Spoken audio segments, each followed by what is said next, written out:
ज्वारीच्या पिठाची, पण नाही खाल्ली त्यांनी, अगदी 2 चमचे खाल्लं.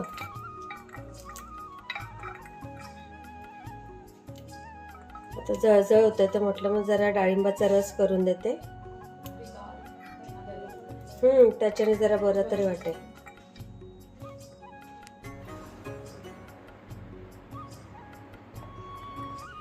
अगदी अर्धा चमच्याला पण कमी अशी गूळ पावडर आणि चिमूटभर मीठ, सैंधव मीठ आणि अगदी 4-5 चमचे पाणी फिरवायचं बस, कारण त्या बिया क्रश नको व्हायला. आणि हे सगळं गाळून घ्यायचं. जरा चमच्याने दाबून पण घेऊया.